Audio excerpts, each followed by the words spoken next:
Amanda, Paruti, please come to our help. Those who I will ask her to repeat it. Does the Injil revealed to Jesus, peace be upon him, refers to the four Gospels of Mark, Matthew, Luke and John, or the whole of the New Testament? The word Injil? Yeah. Do you know the meaning of gospel? That the life of Jesus, peace upon him, No. The literal meaning of the word gospel, what it is? Does it mean truth? No, it means Injil. Glad tiding. This is exactly what Injil is. So the question is tantamount to asking whether Injil should be called Injil or something else. Gospel is Injil. Thank you. Whether it's true Injil or wrong Injil, attributed Injil or genuine, this is a different question. So far, the opinion of the scholars is that Codex Sinaiticus is authentic Injil in the sense that these three writers of the Gospels were apostles of Jesus Christ. They heard things from his mouth. They saw things happening in their own lifetime. But St. John's Gospel is not included among the authentic Gospels because he can't claim to have seen Jesus himself. He was born later on and he was a non-Jewish person anyway. So that is why the three Gospels of Codex Sinaiticus are considered to be authentic Gospels. So you can refer to them as Injil safely, although of course there are many doubts about the authenticity of every word and every claim. Of course there are. But I'm talking of generalities. In general, you can refer to them as Gospels and Injil. Yes, please, next, yes, you come forward. Yes? One of the forms of revelation is that the recipient hears a voice even in the state of full consciousness. Is this the voice of God at all? You see, this is a very intricate question which cannot be definitely answered without knowing all the details of the case under study. If somebody believes that he hears voices, he could hear such voices, you can believe him to be true, under the influence of his own psyche, under the influence of his deranged mind. You can call it hallucination. And yet also he could be true in the sense of having received a message from God. So how would you determine which is the case?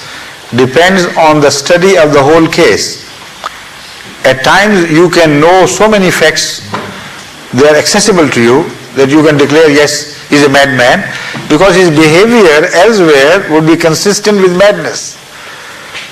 But if the other behavior is not consistent with the claim that he is mad, then there are only two possibilities left open to you. Either he is an impostor or he is a true man. And only God knows which. Or later on, God's treatment of that person can also help you understand whether he was an impostor or a right person or a truthful person. So what I was looking for is, can the recipient hear the voice of God not through the medium of a messenger? Oh yes, I now understand. This question has already been attended by me during various previous question-answer sessions. The fact is that I have pondered in depth on this question, and my personal findings are this, that no external medium is used by God in conveying a message.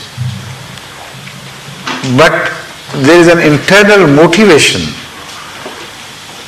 not motivation but excitation of certain organs or certain parts of brain which are activated which activate those parts, that excitation, and a clear-cut message is delivered. Now this can happen psychologically by itself, through disease, through other excitations. But the result would be just mumblings, a message which may be a sort of message, but it will not carry weight. It will have no internal proof that it was delivered by an all-knowing being and an almighty being. So these are called azghasul ahlam. Like when the Malik saw a dream from Allah, he was one of the kings of Egypt during the time of Hadhrat Yusuf alayhi salatu wasalam. When he related this dream to his courtiers and wise men, the answer was al-ghasul ahlam. This is one of your own excitement of your psyche, which has appeared to you in the form of the dream. Otherwise, we don't read any message into it.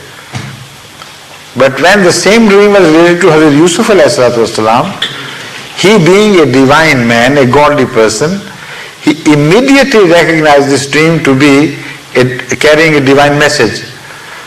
So that is what I am trying to impress upon you, that in generalities you can't decide, because the dreams or messages, the ilham or whatever you call it, from God have a very clear-cut internal evidence which can be recognized immediately by godly people. But by others, these messages are only recognized when they come to be fulfilled. So until that drought took place, until that famine enveloped the entire area of Egypt and beyond, nobody could understand the meaning of this dream. Only Yusuf was the only single witness to this. And when these things began to be unfolded, then the whole world knew, of course, it was from God. But if it had been the product of one's disturbed psyche, then nothing would have happened. How could a man's psyche bring about great changes in the climate and so on and so forth? So there's so much which depends on the case study, which we don't know when we discuss these things in generalities. So if you have a particular experience in mind, and if you come to meet me and inquire from me, maybe I would be able to help you, to guide you on to the ultimate answer, that is, whether this experience is from God or just a psychic product. So I'm not particularly looking for whether it's from God or a psychic product. What I was really looking for is the phenomenon itself. The phenomenon is very positively an internal excitement of such a mechanism as has already been provided by God to all living beings. Even cats dream, even mice dream. So the dream is a phenomenon, and even also the cats and dogs, etc., they sometimes are under the illusion that they are hearing voices and they react to them. So this is a phenomenon common to life. When the life enters the stage of humanity and becomes man and woman, then this phenomenon occasionally is taken over by God to deliver His messages. If that mechanism had not been provided, how could God deliver these messages? And if He used the common source of external media, then everybody else would hear as well.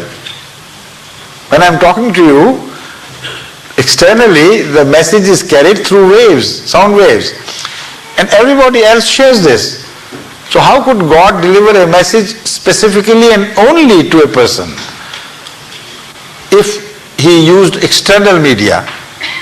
That is what I am trying to explain.